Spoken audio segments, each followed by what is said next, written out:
saben las hormonas tiroideas.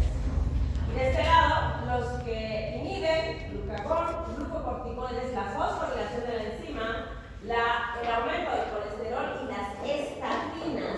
Las estatinas son medicamentos que van a inhibir por inhibición competitiva a la hidroximetilglutarico reductasa, ayudando al tratamiento de los pacientes con hipercolesterolemia.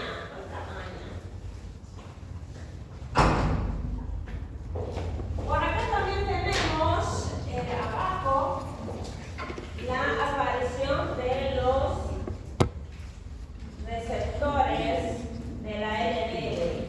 La LDL, que es la lipoproteína que mayor cantidad de colesterol tiene y que transporta colesterol, debe ser captada por los receptores de la LDL. Y estos receptores van a incrementarse cuando hay poco colesterol intracelular y se van a inhibir cuando hay mucho colesterol intracelular. Así que también vamos a regular la síntesis de colesterol por los receptores de la LDL. Ahí está nuevamente la regulación. Aquí vamos a aumentar estas cositas. Y lo primero es que esta hormona también se regula de forma genética. Hay una proteína que se llama proteína reguladora del elemento de unión de los esteroides, que es la SRLP. Es una proteína que actúa como factor de transcripción. Es una proteína que controla la regulación de la expresión del gen de la hidroximetilglutarico reductasa. Y cuando esto se estimula, cuando esta proteína se estimula, es porque tenemos niveles bajos de colesterol intracelular. Y de esa manera incrementamos la expresión genética de la enzima. Así que las enzimas que tienen que ver con el metabolismo de los lípidos son influenciados directamente a nivel genético por sus mismos productos.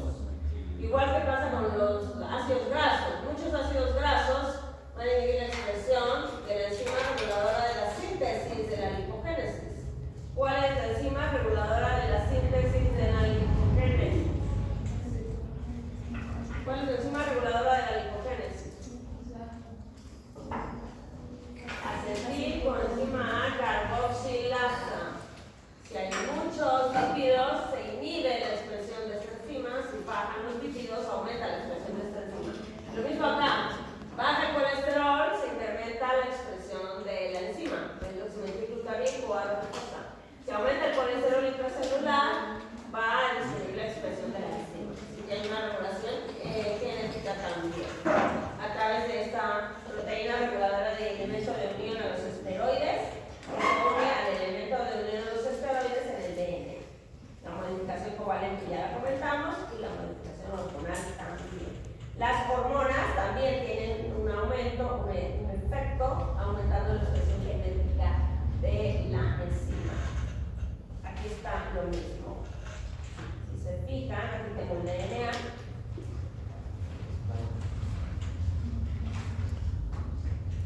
Aquí tengo el DNA, aquí está el elemento de unión a los esteroides y esta proteína que se une aquí. Este elemento de unión a los esteroides. Esta proteína del elemento de unión se une aquí. Y cuando se une, incrementa la expresión del gen de la hidroximetilglutarico reductasa. Y eso quiere decir que no hay colesterol. Aquí está el RNA mensajero de la hidroximetilglutarico reductasa. Y eventualmente se traduce y se sintetiza la enzima. Y la enzima está activa. Esta enzima se transcribió gracias a que falta colesterol aquí. Como falta colesterol, esta enzima está activa y empieza a sintetizar mucho colesterol.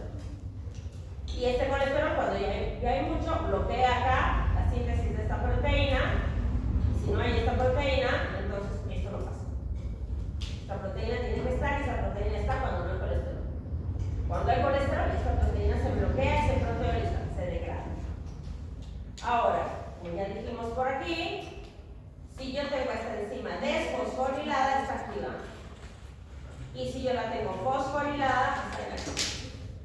¿Quién estimula la fosforilación? La fosforilación.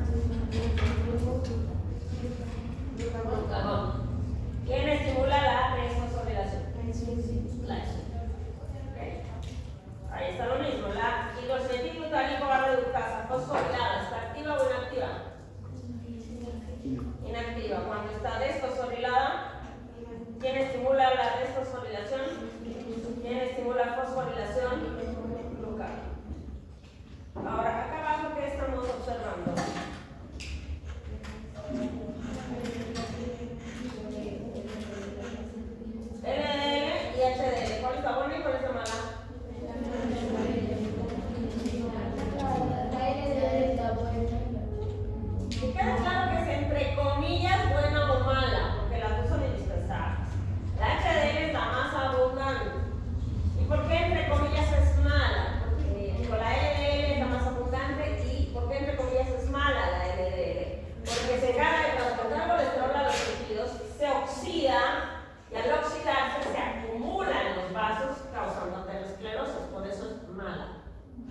esta saca el colesterol de los tejidos, especialmente de los ateromas, y lo lleva al hígado para ser eliminado. En cambio, esta se encarga de llevar colesterol a todos lados, pero se oxida cuando hay mucha y empieza a acumularse en las arterias. ¿Y la culpa es de quién? ¿De la LDL o de tú? ¿O de tú? ¿De qué? ¿Que tragas mucho?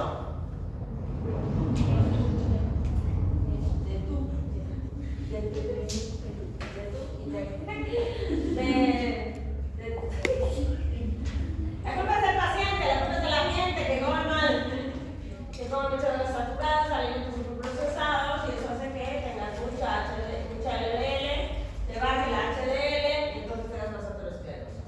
Es un asunto de dieta. Ahora, siempre hay personas que tienen defectos genéticos. Esos defectos genéticos van a favorecer la disminución de esta o el aumento de esta. Eso ya es una dislipidemia genética, que hay un montón de variedades de dislipidemias. Bueno, aquí estamos. Aquí está lo que decíamos, mira, la LDL, entre comillas, la mala, la HDL, entre comillas, la buena. Ambas son fundamentales. Y las lipoproteínas, las tengo aquí. Esta lipoproteína está representada así con esta bolita. Que tengo azul por acá, verde por acá, amarillo por acá. ¿Qué será lo azul? ¿Qué será esto azul de la lipoproteína? Si es azul, ¿con qué se relaciona? Con el agua, con es azul. Son fosfolípidos, son las cabezas hidrofóbicas de los fosfolípidos. Las lipoproteínas están formadas por fosfolípidos, triglicéridos, colesterol, ésteres de colesterol, proteínas y un otro aminoácido por ahí. Esto azul son los fosfolípidos, obviamente cabezas polares hacia afuera, las polas hidrofóbicas hacia adentro. Esto rojo que está aquí es el colesterol libre. Adentro tengo triglicéridos y colesterol esterificado. Y acá en verde tengo las proteínas, la apoproteína. Así que este es el paquete de nuestras lipoproteínas. La LDL tiene 50% en su estructura de colesterol, mucho colesterol. Tiene proteínas, tiene fosfolípidos, pero tiene más colesterol. Esta LDL que transporta el colesterol a los tejidos. Y debe ser captada en las células, debe ser fagocitada por las células, pero para eso necesito receptores. Para comer cualquier cosa, cualquier célula, para endocytar cualquier cosa, siempre usamos receptores. Y en este caso, este es el receptor de la LDL. Este receptor, si te fijas, reconoce la proteína. La proteína esta se llama B100. Es la característica de esta lipoproteína. De hecho, la familia de la PLDL, IDL y LDL tienen a la ApoB100 como característica. Este receptor se une a esta apoproteína y entonces la internaliza. Y una vez que la tengo aquí adentro, ¿qué le va a pasar? Ahí tengo una vesícula endocítica. ¿Qué le voy a hacer? Voy a reciclar los receptores, mira, les saqué los receptores. Va cambiando el pH, va viendo pequeñas modificaciones. Al cambiar el pH va un poquito y mando los receptores para reciclar. Y viene el lisosoma por acá abajo, todavía más el pH y degrado todo. Y de lo que degrado, pues el colesterol lo puedo usar, y ya lo estoy insertando en las membranas, puedo sintetizar sustancias, puedo tener aquí una vesícula de almacenamiento, por si las moscas necesitan en algún otro momento, los ácidos grasos de los triglicéridos y de los fosfolípidos y los aminoácidos de las proteínas degradadas. Y listo. Ahora, ¿qué pasa si hay mucho colesterol aquí? Ya no se sintetiza colesterol, pero ¿qué pasa con el receptor? Los receptores se saturan y se saturan allá arriba. Si hay mucho colesterol afuera, el receptor se satura y ya no dura más. Pero ¿qué pasa si yo tengo acá adentro también mucho colesterol? Ese receptor ya no se sintetiza porque es una proteína y tampoco lo expreso. Entonces, en lugar de reciclarlo, porque lo puedo reciclar y mandar para allá arriba, esos receptores se quedan aquí adentro porque tengo mucho colesterol. ¿Qué pasa cuando yo no tengo colesterol? Sintetizo de forma endógena y además estos receptores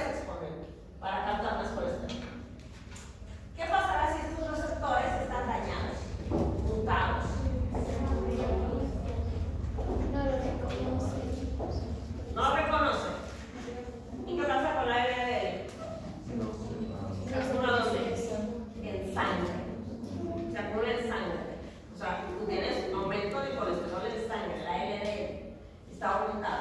Cuando hablamos de colesterol en sangre, en realidad no es colesterol libre, es colesterol en lipoproteínas. Por eso cuando en la guía dicen, medimos colesterol total, estamos midiendo todas las lipoproteínas. Y tenemos que hacer fraccionado para saber qué colesterol tengo, si tengo LDL o si tengo HDL. Porque el colesterol no está suelto, está siempre en lipoproteínas. Así que si el colesterol anda acumulado por ahí en sangre y no puede entrar, ¿qué va a pasar? Pues el colesterol sube. Sube la LDL. ¿Y qué le va a pasar a su paciente? Aterosclerosis. E infarto. Pero además, ¿qué va a pasar aquí adentro? Hay mucho colesterol en sangre. Había el otro día que te pasa aquí 500 colesterol porque no está absorbiendo. Como no hay colesterol aquí adentro. Hay mucho afuera, pero yo tengo mutados los receptores de la LDL, entonces aquí adentro no hay colesterol. ¿Y qué hace la célula? Sigue creciendo. Produce más colesterol. Pero ¿cuál es el mayor problema? Que la que produce más colesterol sea la hepática. ¿Y qué hace la hepática?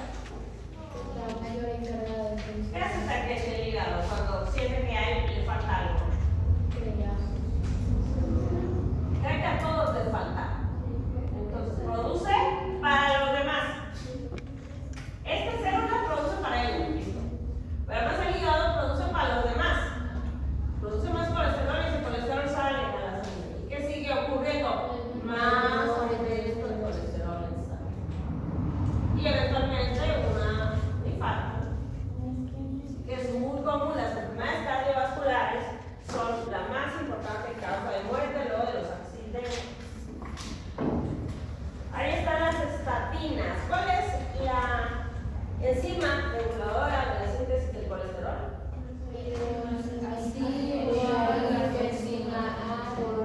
Hidroximetilglutaricoanreductasa. HMG reductasa. Esta enzima va a ser inhibida por los análogos competitivos del bioarenal. Estos análogos son las estatinas que se llaman simvastatina, pravastatina, lovastatina, atorvastatina y demás estatinas que habíamos mencionado. Fíjate cómo la estructura es muy parecida, ¿ves? Aquí se parece mucho. Vamos a resaltar lo que se parece. Esto y esto es igual. ¿Ok? Por lo tanto, va a ser un inhibidor competitivo. Las estatinas son inhibidores competitivos de la hidroximetilglutaricoanreductasa. Compiten con el bioaronato, lo bloquean y ahí entonces, está buscando cargador, ¿no? Pásale de una vez, Solecito, me estoy distrayendo. Gracias. ¿A qué pacientes le van a dar ustedes estatinas?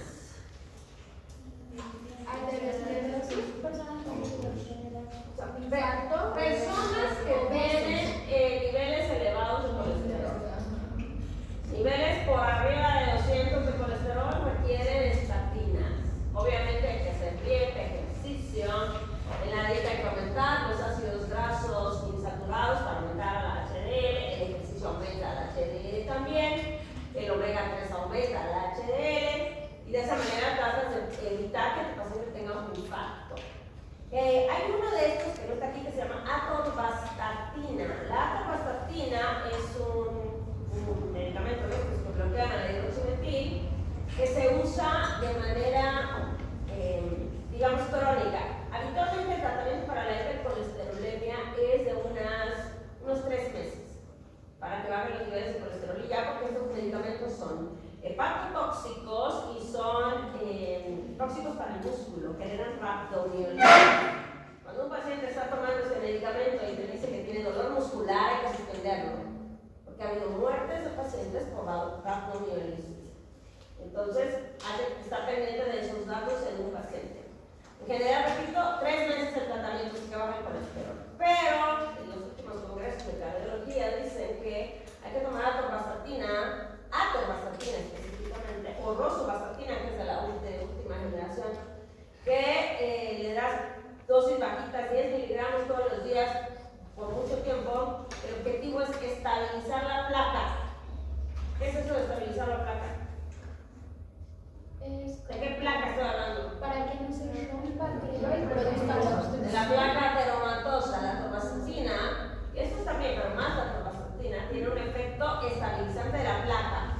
Porque la placa es un proceso inflamatorio, se puede romper y sangrar, y eso va a desencadenar.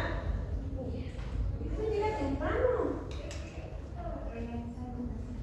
¿Estaba qué? Organiza una cita. Organiza una cita. A esta hora, no temprano. ¡Ay, ay, ay!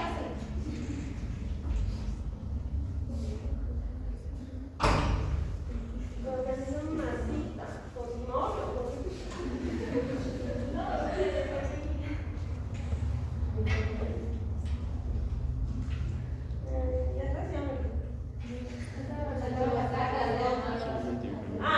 Estabiliza la placa. La tobastatina tiene efecto antiinflamatorio además. Entonces, le bajas la inflamación a la placa, la estabilizas, y el uso crónico dice en los últimos estudios que puede disminuir el tamaño de la placa. El uso constante de atorvastatina. Evidentemente con vigilancia constante de función hepática y atento a que el paciente en cualquier momento te diga me duele el músculo, y hay que tenerlo en cuenta, no es que hagas este ejercicio, no. Te dice que tiene dolor muscular un par de días o 3 días sin otra justificación. Da el medicamento porque, repito, genera rhabdomiólisis. Estos son medicamentos que van a ustedes tener contacto permanentemente. Los pacientes con aterosclerosis o con hipercolesterolemia, todos. Así que todo el mundo tiene problemas con colesterol. Ahora es importante mencionar que no tienes que estar gordo. Alguien me dijo por ahí el gordo. No tienes que estar gordo para tener aterosclerosis. Las placas ateromatosas empiezan a formar desde los 8 o 9 años. Incluso antes, depende de la edad, de la alimentación, por ejemplo, de la alimentación.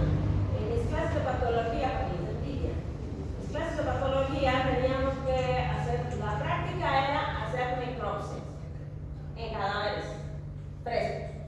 Estábamos no en esos cartones que tienen ahí atrás, ¿no?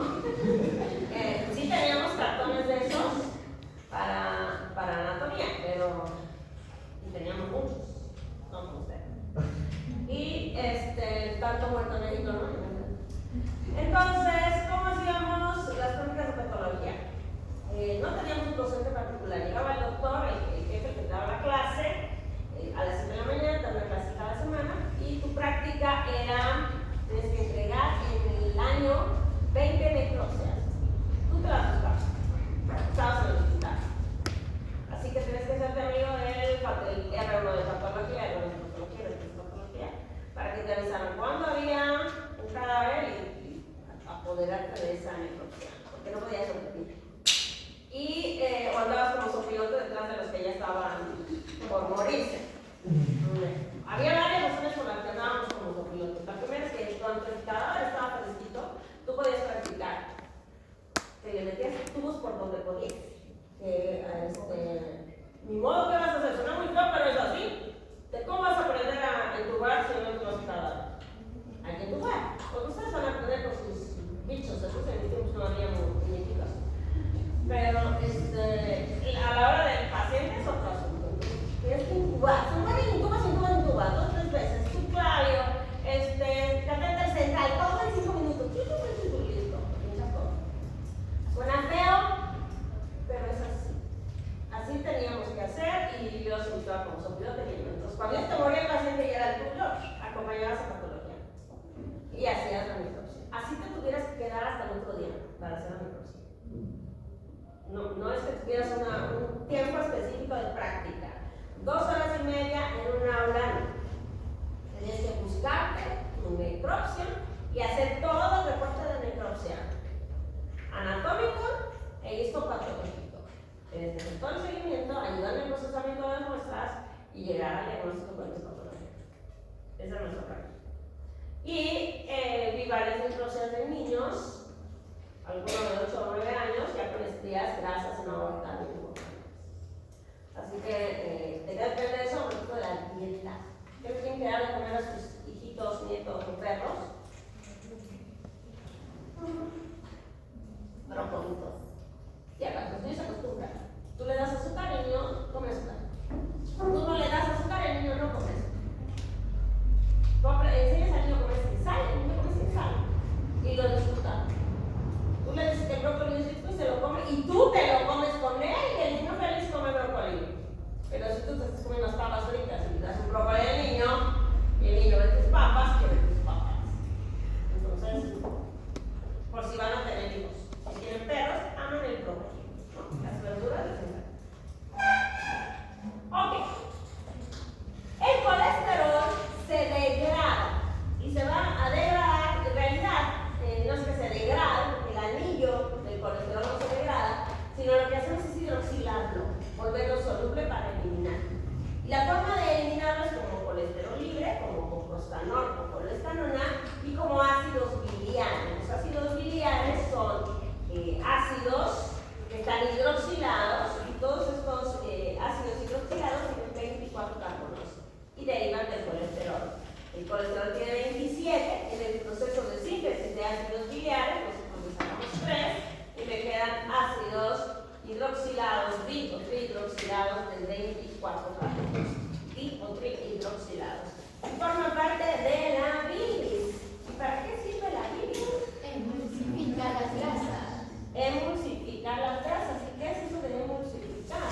Como disolver, disolucionar, disolver.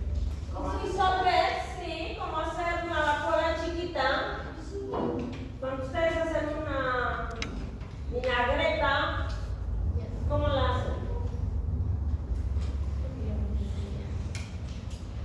Mezclamos vinagre con aceite de oliva. Mezcla vinagre con aceite, puede ser de oliva o de lo que quieras. O puedes poner limón también con aceite o mayonesa y no sé qué. O sea, puedes hacer vinagreta, lo que te pega la gana. Azúcar y vas mezclando y todo se integra.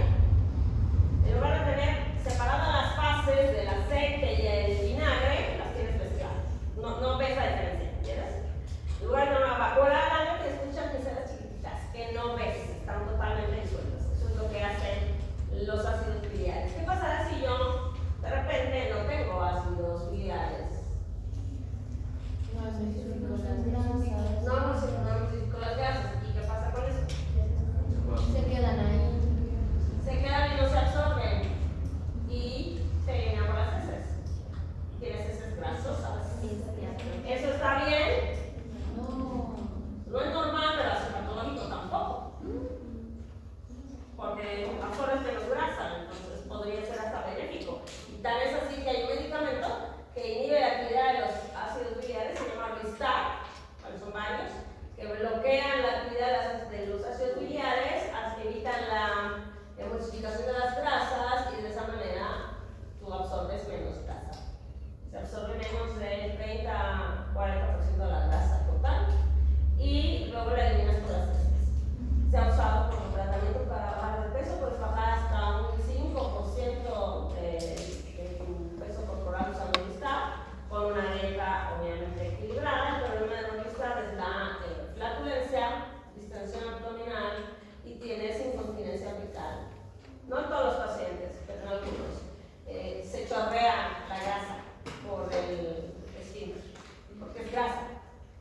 Entonces, parece que estoy yendo en grasa. Y no puedes controlarlo, son pañalitos, algo así, se chorrea la grasa. Y vas al baño y evacúas grasa. Eso es lo que hace bien los Ristar. Ser una belleza, pues tampoco, porque como todos los medicamentos de estos generan algún efecto rebote posteriormente. Y es muy incómodo el consumo. Entonces, actúa como un detergente para ayudar a la emulsificación de las grasas. Como un detalle es que la bilis tiene muchos otros elementos que pueden actuar como medios de cultivo para las bacterias. La bilis se produce en los hepatocitos y luego se almacena acá. ¿Qué es esto que está ahí sobre Ángel? Vesícula biliar. La vesícula biliar. ¿Y para qué sirve la vesícula biliar? Para almacenar la bilis. Para almacenar. Si no tienes vesícula biliar, ¿qué pasa? No almaceno la bilis. Nada. ¿Qué? No almaceno, pero No almacenas, pero el hígado es brillante. Entonces el hígado sabe que ahora vas a comer. Porque tienes hábitos. Los hombres son animales de costumbres, tienen ciertos hábitos. Y a la hora de que vas a comer, empieza a producir y se quedan más bilis. Porque tú sigues produciendo bilis. Solo que ya no tienes una bolsita que la guarda. Sino que la estás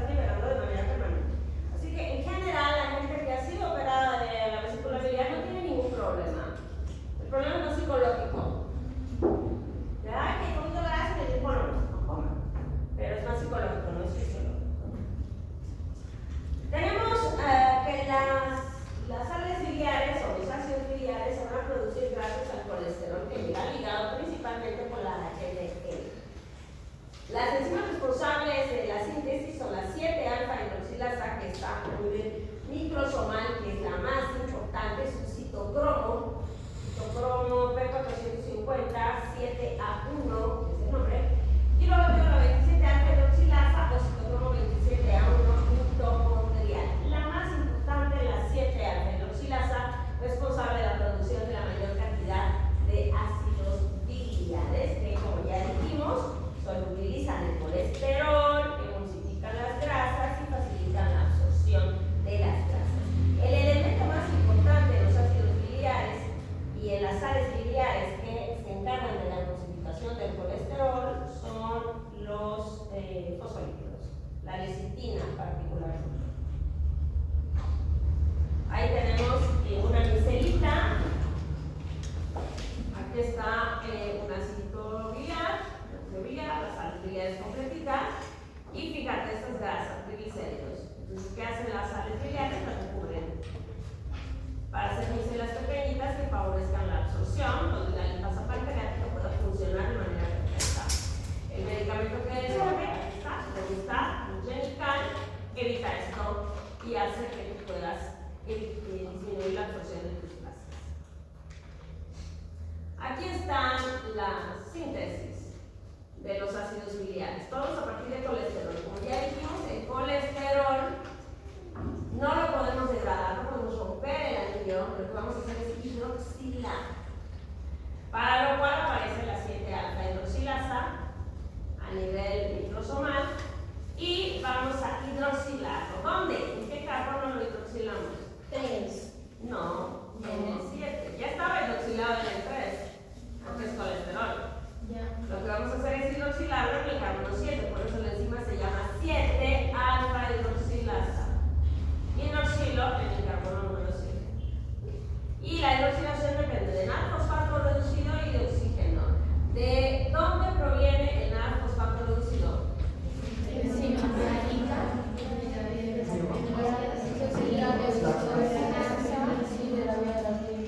De la enzima málica, de la vía de las pentosas y de la isocitrato de deshidrogenasa citrosólica. Ok, entonces aquí ya tengo, va a haber NAD-fosfato por todos lados. La única enzima que tiene que rodar es esta. 7-alfa hidroxilasa, nada más. Las otras que hay muchas no las vamos a mencionar. Una vez que yo tengo 7 hidroxicolesterol, lo que voy a hacer es pasar por dos diferentes etapas. Por un lado, mira, vengo por aquí, voy a hidroxilar nuevamente y voy a quitar 3 carbonos de la cadena que tenía por acá. Mira, aquí está mi cadena alifática, ¿recuerdan? Acá le voy a sacar 3 carbonos, se va como propionil y me queda político encima o ácido clorhídrico. ¿Y a dónde va el propionilita, Cresci? Este propionil. Esto ocurre solo en el hígado, ¿eh? La producción de las sales biliares, de los ácidos biliares, ocurre solamente en el hígado. ¿A dónde va el propionil? ¿Conocieron el propionil? ¿A dónde va? ¿A la formación de qué? A la formación de glucosa, porque se convierte en succinilcoenzima en tránsito de Krebs. Sí produce algo de energía, pero también va a ser gluconeogénico. Entonces, este va para ahí. El producto se llama colincoenzima. Y de este lado, por otras enzimas, igualmente tengo la aparición del NAD-fosfato, saco nuevamente propionil o enzima A, fíjate que aquí no hidroxilo, y lo que me queda es queno-desoxicólico o ácido queno-desoxicólico. La diferencia entre el ácido cólico y el ácido queno-desoxicólico es una hidroxilación. Aquí yo tengo un hidroxilo que por aquí no hay. ¿Ves? Así que el ácido cólico es trihidroxilado y el ácido queno-desoxicólico es bihidroxilado. Este es dihidroxilado y este es trihidroxilado. Nada más. Después el producto. Este es ácido cólico y este es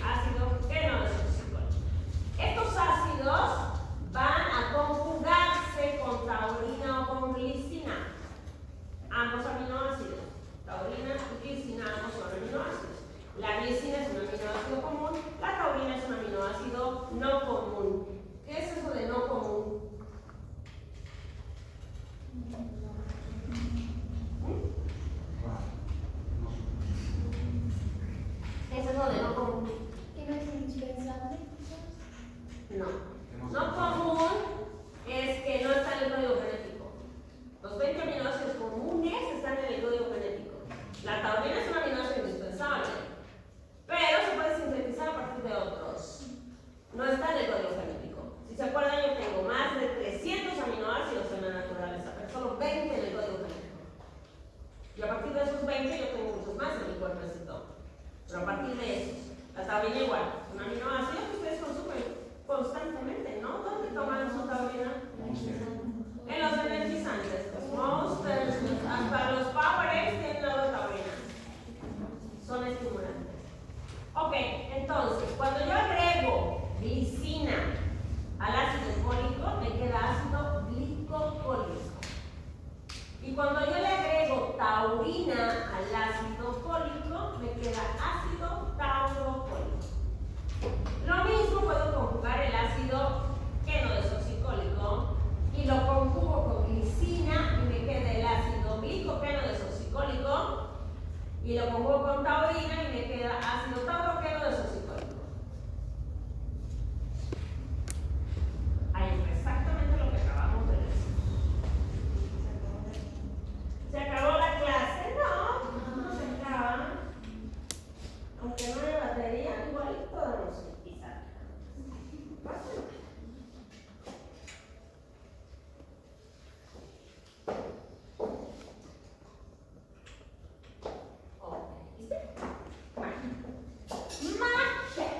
Aquí tenemos el colesterol, que viene de dónde? Del con HDL, viene de los tejidos. ¿Dónde ocurre esto? En el hepatocito, a nivel microsomal hepático, o sea, en el retículo endoplasmático asociado al ¿qué es? Citoplasma. Entonces, aquí está el colesterol. ¿Qué le voy a hacer al colesterol? Para poder eliminarlo, lo tengo que hidroxilar. ¿Lo puedo eliminar como colesterol-I3? Sí. ¿Lo puedo eliminar como coprostanol o con estanona? Sí. O lo elimino como ácidos biliares, que es una forma hidroxilada del anillo del esterol. Y la enzima que participa, la primera y la única que se tienen que acordar, ¿cuál es? La 7-alfa hidroxilasa. Entonces, hidroxilo una vez y me quedo por acá con el ácido fólico. Mira, 2 grupos hidroxilo. Además, le saqué ya la propionato. Le saqué 3 carbonos y me queda el ácido queno-desoxicólico. O sea, lo que hago con el colesterol es hidroxilo y le saco 3 carbonos, como propionil-col. Y me queda ácido queno-desoxicólico. Bihidroxilado. Este lo conjugo con taurina, o sea, lo asocio con taurina y formo ¿qué cosa? Ácido tauro-queno-desoxicólico. Aquí está la taurina. Ácido tauro-queno-desoxicólico. Esto es para volver más soluble todavía y poder eliminar. Si lo conjugo con glicina, ácido glicoqueno-desoxicólico. Por este otro lado, yo hidroxilé en el carbono 7 y lo volví a hidroxilar y le saqué la propionil-CoA y me queda ácido cólico. El ácido cólico lo conjugo con taurina y se forma ácido taurocólico. Lo conjugo con glicina y lo convierto en ácido glicocólico. Todos esos ácidos son ácidos biliares primarios. Ácidos biliares primarios. Los ácidos biliares primarios son el ácido quenocólico, el ácido queno-desoxicólico, glicoqueno-desoxicólico y tauroqueno-desoxicólico. Y del otro lado tengo el ácido cólico, el ácido taurocólico y el ácido glicocólico. ¿Ok? ¿Cuáles son los ácidos biliares primarios?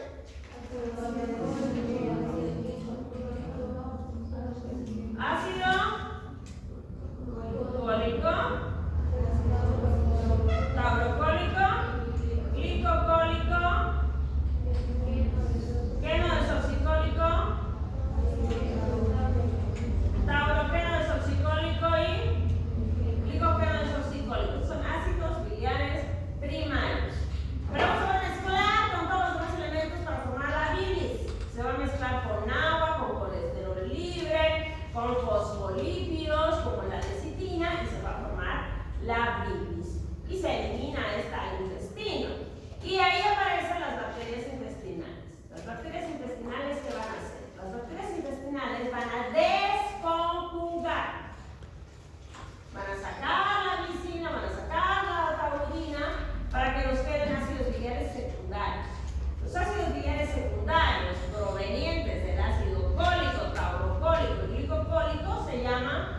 ácido desoxicólico.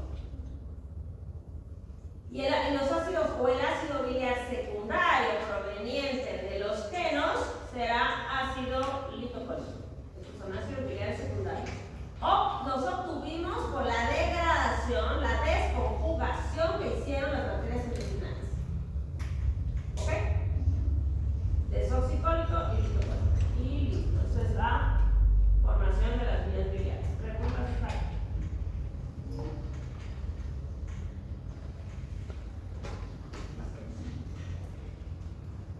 Oye, pero llevamos nada, tan un cachito. Esta es la composición de la bilis. Tenemos los ácidos biliares, 68%, lecitina, 22%. ¿Para qué sirve qué es la lecitina?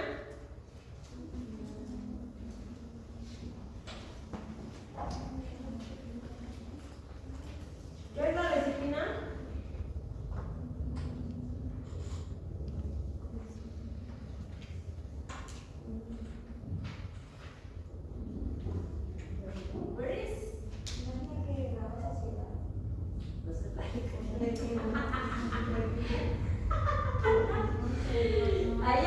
Ahí también se puede confundir porque tengo lectina, tenemos lectina, tenemos leptina y tenemos lecitina. ¿Cuáles son las lectinas? Las lectinas son estas proteínas de adherencia. La lectina es esta hormona de la saciedad. Y la lecitina es un fosfolípido.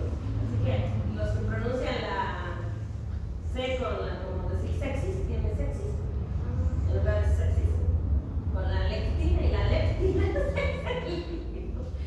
Pronuncien bien. Entonces, la lecitina es un fosfolípido, es fosfatidilcolina. Además tenemos colesterol libre, 4%, tenemos poquito de proteínas y mira, apenas un poquito de bilirrubina. Ya vamos a ver luego el metabolismo de la bilirrubina. La bilirrubina se nota mucho porque el color verde, pero en realidad no es gran cantidad de pigmento lo que tenemos ahí. Y esto se elimina por las heces. ¿Y qué está ocurriendo aquí? Mira, esta imagen es más bonita que la anterior, más clara. Esta es la LDL. Encochinando todo, volviendo pegajoso todo, y esta está enfriando. ¿Por qué lo han puesto negro? No sé. ¿Para qué? Para evitar el ateroma. ¿Qué? No es racismo, no es racismo. Para nada. En inclusión, ¿no? Es la cuota inclusiva. Oh, tienes toda la razón. Sí, yo estaba malinterpretando. Esa cuota inclusiva. La hipercolesterolemia es una patología bastante común que ya hemos mencionado, como por ejemplo acá, el receptor de la LDL está dañado y la LDL entra. Entonces se queda fuera. Y esto va a generar aterosclerosis, que luego va a causar cardiopatía isquémica y enfermedad cerebrovascular. ¿A qué se debe la aterosclerosis, la cardiopatía isquémica y la enfermedad cerebrovascular? Aquí está LDL que está aquí oxidada, va a producir ateromas. ¿Cómo se producen los ateromas? Ustedes ya lo vieron en parto, ¿no? ¿Cuál es la condición fundamental para que se produzca un ateroma? La lesión endotelial. Entonces, necesito lesión endotelial. Una vez que el endotelio se lesiona, es susceptible de que estas moléculas peroxidadas y pegajosas, porque peroxidadas por el daño oxidativo constante, se entren, generen una respuesta inflamatoria que luego puede ser agresiva, generar trombosis, infarto o un accidente cerebrovascular. Aquí tenemos una imagen del Ferrier. Entonces tengo LDL que se oxida. ¿Y por qué se oxida? Por los radicales libres de oxígeno. Peróxido, radicales de óxido nítrico, peróxido de hidrógeno. Cualquier oxidante lo oxida. ¿Quién evita la oxidación?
Además con punto manguera.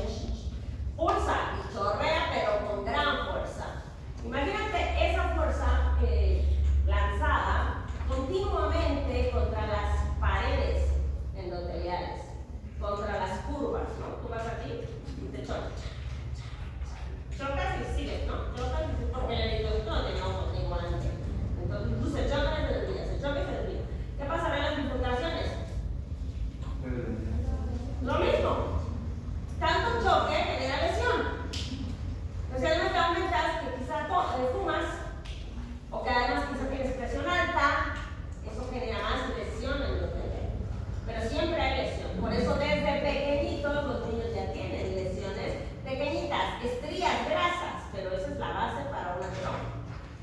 Esa lesión permite que estas LDL oxidadas se empiecen a meter por ahí, por la lesión. ¿Y qué ocurre? Aparece un macrófago por ahí. ¿Y qué encuentra el macrófago? ¿Qué evidencia el macrófago ahí? Una molécula rara oxidada. ¿Y qué cree que es el macrófago? ¿Qué cree que es el macrófago? Pues el macrófago es algo raro. Porque el macrófago no necesita gran cosa para comer. Entonces, uy, si está medio raro, me lo como. Garacita, me la como. Se la come. Y hay mucha. Pues se come una, se come dos, se sigue comiendo. Pero además el macrófago, ¿come solo o come en manada? En manada. Entonces, ¿qué hace? Quimiotaxis. Libera sustancias que van a generar inflamación para que lleguen más células a la zona. Y se genera un proceso inflamatorio. Te estás defendiendo de la LDL oxidada. Que no es dañina, pero que bueno, por si acaso se la come. Y hay tantas que se empiezan a generar estos macrófagos que tienen mucha LDL que se conocen como células esponjosas, mucho colesterol. Y se siguen acumulando ahí, genera inflamación. Y la secuela de la inflamación, ¿qué es? ¿Qué es la última etapa de la inflamación? ¡Quieto ahí! No. ¿Cuánto tienes? Entonces, la secuela de la inflamación, ¿qué es? La secuela de la inflamación, ¿qué es? Fibrosis. La etapa final es fibrosis. Aquí los fibroblastos empiezan a regenerar el tejido liberando o produciendo una gran cantidad de colágeno que puede generar fibrosis. Así que aquí se empieza a fibrosar. Y a veces incluso calcificar en edades más altas, en pacientes de mayor edad. Así que aquí se va formando todo un proceso, no es nomás grasa, es un proceso inflamatorio generado por la grasa, por la LDL oxidada, más fibrosis, y eso empieza a crecer hacia la luz del vaso. En lugares particulares, por eso tenemos en las coronarias, por el manejo de la presión, por la turbulencia, tenemos, bueno, en la aorta no se nota tanto porque es una arteriota enorme, entonces tienes ateroma, pero no se nota tanto porque es enorme. Pero en las arterias más chiquitas, cerebrales, por ejemplo, ahí sí se puede notar el proceso inflamatorio y obstructivo.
de la actividad física y de la genética. ¿Por qué decimos de la genética?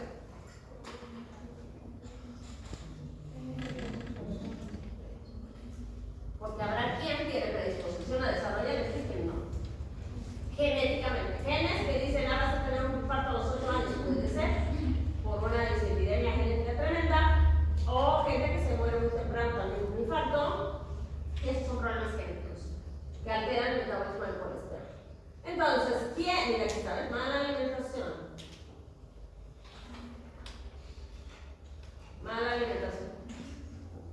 De hoy, de ayer, de antier, de toda tu vida. Así que, si ustedes tienen problemas, tienen que culpar, como siempre, ¿no? La culpa de todo lo que tienen sus padres. Todo lo que les pasa es culpa de sus padres. Por la genética que les han dado, más los hábitos que les han inculcado.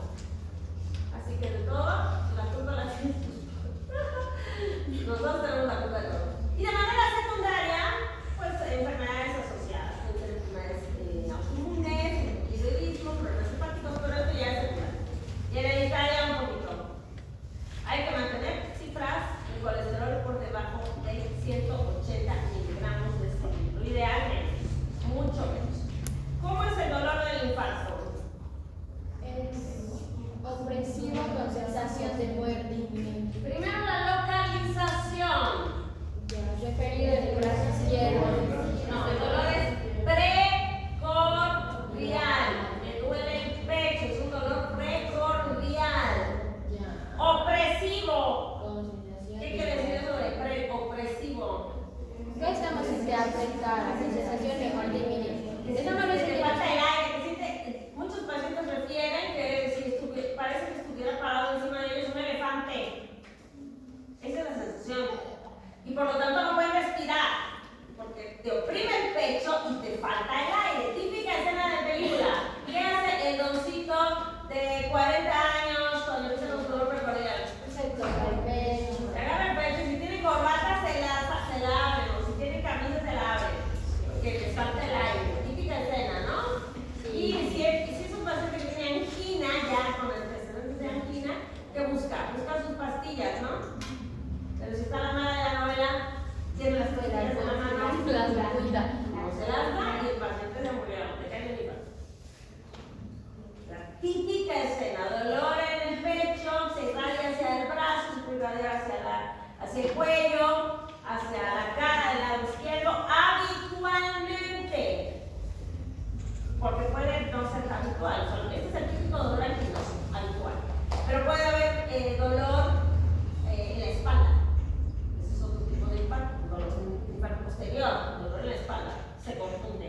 Puede confundirse con un reflujo, hablando de gente con reflujo, ¿no? Ya, gente tiene reflujo, imagínate, a los 20 años con reflujo. Se confunde con reflujo. Ahora, si el paciente viene y te dice, me duele el pecho, punzadas, me estoy infartando. Si es pulsada, no, es otra Si es cosa. punzada, no. ¿Qué era? Cuando son punzadas, habitualmente es una inflamación del cartílago. ¿Qué? Te enfrías, y el Ya. cartílago secundario se inflama y duele. Ah, ¿Y ¿y por qué? no, sin punzadita, no, el dolor es intenso. Ahora, las mujeres tienen mayor tolerancia que los hombres al dolor. Sí. Y las mujeres suelen, ¿cómo se dice? Como minimizar los dolores porque tienen cosas más importantes que hacer. Aunque parezca que las mujeres nos quejamos más, cosa que es cierta, que los hombres también se quejan un montón. ¿Cuándo se refieren? Pero los hombres se quejan un montón. Pero las mujeres también nos quejamos, pero a veces nos quejamos por ridiculeces. Pero cuando la cosa es seria, suele minimizarse. Entonces las mujeres muchas veces hacen infartos y te enteras muy tarde. Porque hay que quiero ir por el niño, que quiero no sé qué, que no sé cuánto, como nos hacemos las superheroínas. Entonces queremos hacer todo. Y a veces se complica, sobre todo las mujeres posmenopáusicas. Porque las premenopáusicas casi no tienen infarto, porque las hormonas les protegen. Pero las posmenopáusicas ya van a tener el mismo riesgo de tener infarto que el hombre. Dislipidemias. Las dislipidemias van a ser estos problemas primarios, habitualmente primarios,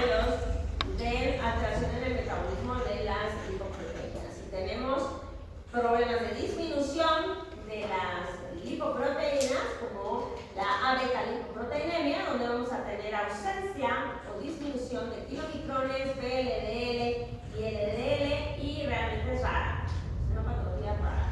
Y tenemos por acá la deficiencia de la alfa-lipoproteína, que también se llama enfermedad de Tangier. Esta enfermedad de Tangier nos encanta preguntar en los exámenes. Aquí tenemos que la HDL está baja o ausente. ¿Qué le va a dar a su paciente si yo no tengo HDL? Lo que me falta es la cosa de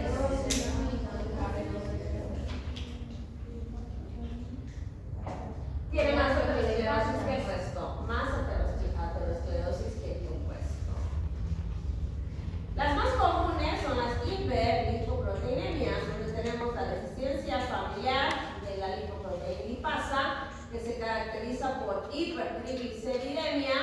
Obviamente, porque yo no tengo la lipoproteína lipasa, no se puede degradar ni sacar de las proteínas, y vamos a tener kilomicrones elevados y LDL elevadas. La HDL baja y la LDL también están bajas. Una de las más comunes es la hipertrigliceridemia familiar 2A, con las mutaciones que comentábamos de los receptores de la LDL. Y vamos a tener hipercolesterolemia con LDL elevada, más riesgo de aterosclerosis y enfermedad coronaria. La familiar tipo 3, en la que vamos a tener problemas del metabolismo de las lipoproteínas remanentes.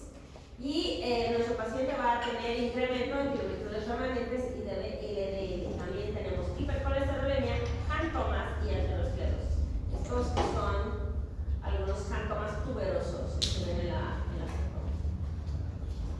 Luego tengo la hipertriacilgliceridemia familiar de tipo 4, que va a tener producción excesiva de VLDL con un aumento importante de los triglicéridos. La hiperalfa lipoproteinemia familiar, que tiene incremento de HDL, pero esto es súper bueno, da longevidad, porque no te va a dar infarto cuando tienes aumento del HDL.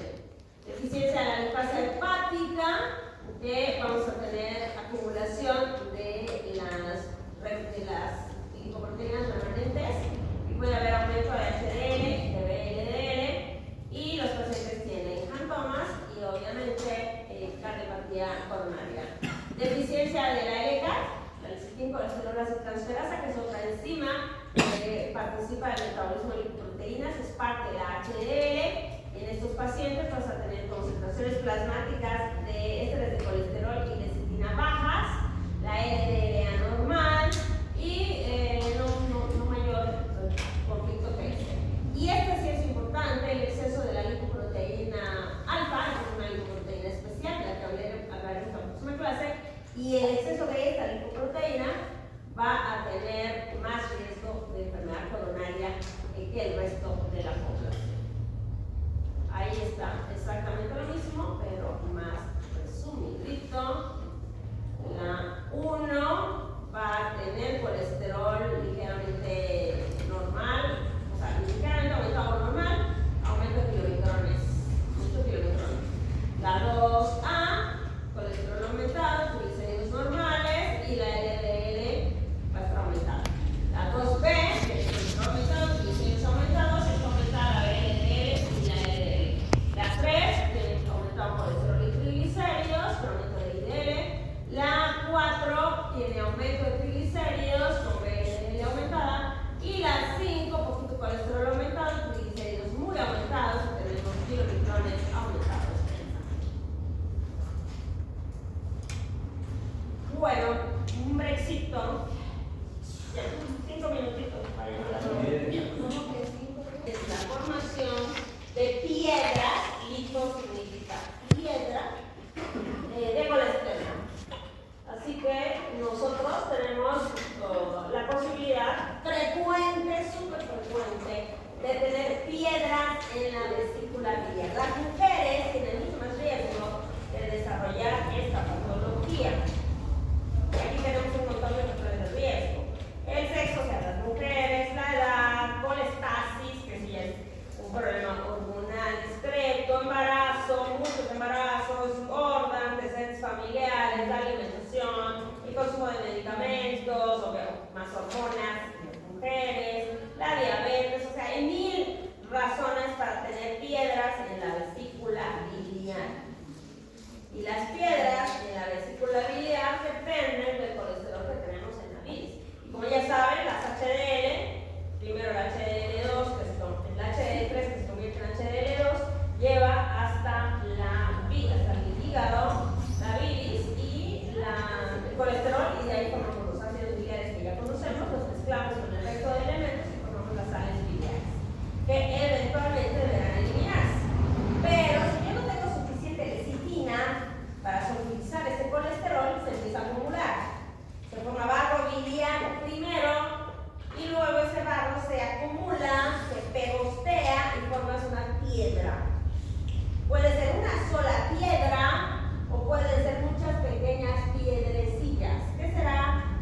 Así que esto es una patología de todos los días.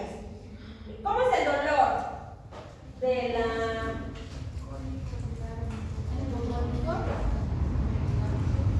Ok, el dolor puede ser el epigastrio, que va al hipocondrio derecho, pero el dolor actualmente es el hipocondrio derecho y se irradia hacia la espalda.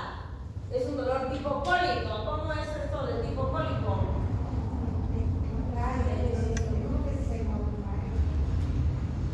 Se contrae, se relaja. Se contrae, se relaja. ¿Y por qué se contrae? Porque es músculo. Hay un músculo liso ahí que quiere eliminar la piedra. Entonces se contrae, no puede esconder el dolor. Se contrae, no puede eliminar y te da el dolor. Bueno, a veces se puede mover la piedra y te pasa el dolor. Y luego vuelve. Válido. ¿Qué harían para confirmar que su paciente tiene una piedra o muchas piedras en la vesícula biliar?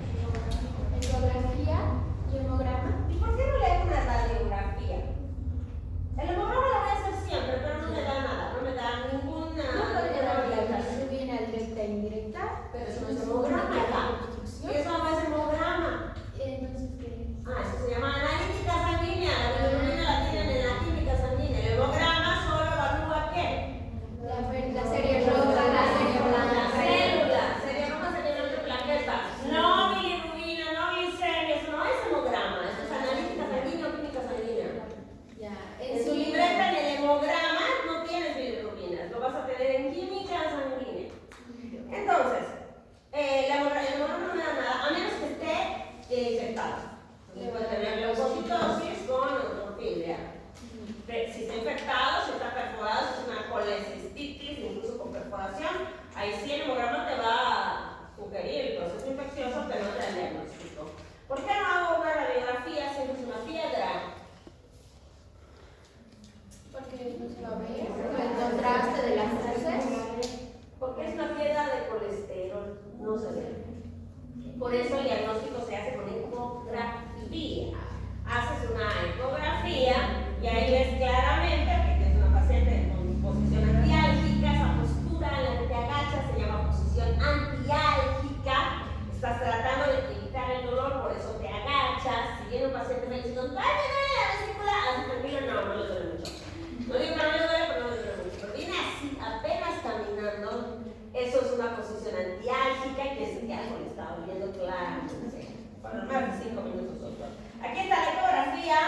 Y en la ecografía vemos una piedra, ¿no? Ahí es solo una piedra. Cuando lleven imagenología, quizá algunos de ustedes que son inteligentes ya han aprobado eso. Sabe leer esto, ¿no? Sí, ¿qué estás viendo ahí? La vesícula, pero ¿qué es la tensión de la vesícula? Las piedras. La pared está claramente engrosada a través del proceso crónico. Y esta es una piedra que genera un eco. Esta es una sombra que te muestra claramente la piedra. Es la piedrita y aquí ves la sombra de la piedra. Y acá se la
tomando medicamentos. Incluso vuelve a la farmacia y la farmacéutica le dice, por ahí su proceso infeccioso, ¿por qué no toma antibiótico? Y la doñita toma antibiótico en la casa. Y cuando de repente la encuentran tirada en su casa, en sepsis. En sepsis. No, ni siquiera se llama ni llamadita, estás aquí. Porque se le perforó. ¿Por qué no llegó a la cita? Porque está enmascarado el cuadro. Es muy común que esos cuadros se enmascaren. O sea, se le quita el dolor, o tiene una pequeña molestia, pero cuando estás tomando analgésicos, no, el cuadro no se manifiesta de manera clara. Cuando ya llegan está complicado. Pasa mucho con las personas. Mucho. ¿Cuál es la conducta que se hace de manera rutinaria? Los cirujanos dicen, vamos a enfriar el cuadro. Enfriar el cuadro. Se internan a la paciente, le dan analgésicos. Obviamente, si no estamos hablando de una muy inflamada y con datos de sepsis, y digo la porque son habitualmente mujeres, le dan analgésicos y le quitan el dolor y la inflamación. ¿Para qué? Para operarla 4 o 5 días después. ¿Por qué razón? Porque es mejor operar una vesícula que no esté inflamada a operar una vesícula inflamada. Entonces es muy común que enfríen los cuadros. ¿Pero qué hacen los pacientes? Se van a su casa. Se van a su casa y no vuelven a hacerse complicar. O las que tienen piedritas pequeñitas, saben que tienen piedritas, y es un cólico, tienen muchas piedritas y la programan para cirugía. Y nunca va. Y de repente aparece con una pancreatitis.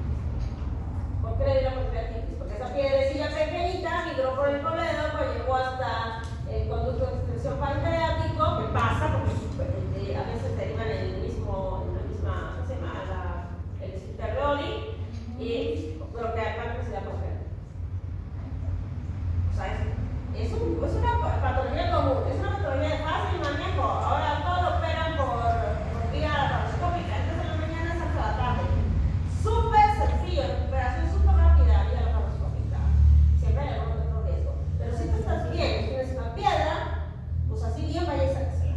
Que te saquen la vesícula. Ya, no pasa nada. Súper tranqui y evitas complicaciones como estas. Y otra patología, esta sí es rara, se llama atresia de vías biliares. Aunque es tan rara porque acá ya se han tocado varios casos. ¿Qué quiere decir atresia de vías biliares?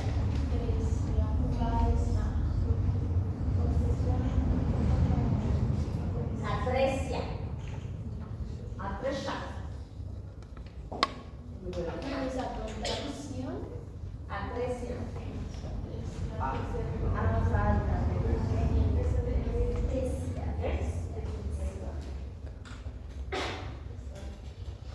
Atresia esofágica. Debilidad. No están abiertos los conductos, están atrésicos, están cerrados. Como agenesia, pero agenesias que no se formaron. Aquí sí están formados, están en tubos, pero están cerrados, están obstruidos, están atrésicos. Se cierran. O sea, nunca se abrieron. ¿Y qué le pasa al niño con atresia de vías biliares? El hígado funciona, pero ¿qué pasa con la bilirrubina? Se acumula en el hepatocito. No solo la bilirrubina, sino también todos los elementos de las sales biliares. Y eso eventualmente destruye al hepatocito. Y el niño, a los 6 meses, son niños que hacen al mes, lo encuentras con ictericia. El maestro general no come. Y luego te das cuenta que la bilirrubina directa está elevada. No vemos por qué se eleva la bilirrubina directa. La principal causa de ictericia patológica luego de una vida. Y luego empiezan a desarrollar estigmas hepatópatas. Y uno de los estigmas hepatópatas que están viendo aquí, ¿cuál es? Inflamación. Panza de cervecero. Se llama ascitis. Sí, es un edema en la abdominal, tanto líquido acumulado ahí a nivel peritoneal, que tu paciente tiene ascitis. La ascitis no solo es hepática, pero es uno de los estigmas hepáticos. También tienen circulación colateral por acá, van a tener las parótidas aumentadas, discretamente ictéricos,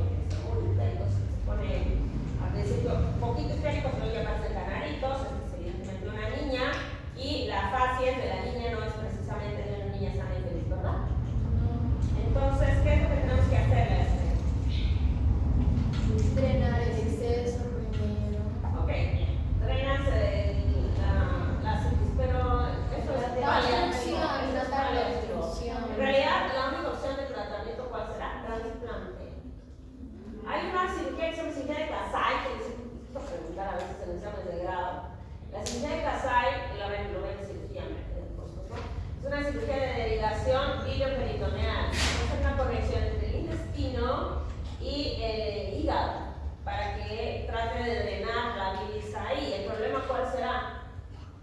Compatibilidad. No, estoy hablando primero de la derivación. No va a haber problema con compatibilidad porque es compatibilidad porque es su intestino. El intestino del niño lo pegas al hígado para que de ahí drene. Va a ser la principal complicación. Infecciones, obviamente. El intestino está lleno de microbiota y el hígado no hay. Y entonces se pega ahí y hay colangitis, se llama, o hepatitis bacteriana. Es una complicación. Esta cirugía de Kasai es temporal. Mientras se encuentra un trasplante, un donante. ¿Y el donante, será fácil encontrar un donante de hígado? Sí, es fácil. ¿Quién será? ¿El padre o la madre? No necesitamos 100% de compatibilidad en los trasplantes, de hecho. Y para el hígado menos. Para el hígado solamente se busca compatibilidad de grupo sanguíneo. Sí, solo compatibilidad de grupo sanguíneo. Porque el hígado es un órgano particular, es un órgano inmunológicamente especial, de lo que van a hablar luego en inmunología. Pero para el hígado no necesitas más que compatibilidad de grupo. Obviamente no estoy hablando solo del POL y del RH, ¿no? A ver, RH, sino subgrupos, que son más de 50 subgrupos en el eritrocito. Pero se hacen las compatibilidades, puede ser la madre o el padre. ¿Quién será el mejor donante? Siempre el padre. Siempre el padre. Pero bueno, depende del que esté disponible. Y también le puedes extraer un pedacito, ¿no? No le va a quitar el hígado al completo al paciente, al donante, sino que le sacas un pedacito de hígado. El hígado se regenera. A los 6 meses está regenerado, tanto el del donante como el del receptor. Así que en realidad es un trasplante relativamente sencillo. Los trasplantes que hay es relativamente sencillo. Siempre hay complicaciones en los trasplantes, pero para estos niños la única opción que tienes es trasplante de hígado. Y ya. Me acuerdo que una vez, el primer trasplante que se hizo en mi hospital hace 40 años, el niño estaba bien, feliz, con un chavito y todo, fotos así con cámara, no había celular, venían los periodistas, un trasplante de hígado, no sé cuánto, y un rato de eso, el niño se para, pues ya tenía 6, se agarró de la cuna, se paró, tenía ya 6 meses y medio, 7, y la mamá no estaba, la enfermera se fue de paseo, y el niño se empujó, y se cayó de cabeza. En la terapia intensiva trajeron la mamá tuvo que aceptarlo. Un escándalo, porque era el niño estrella. Más bien no le pasó nada. Después del tequeo,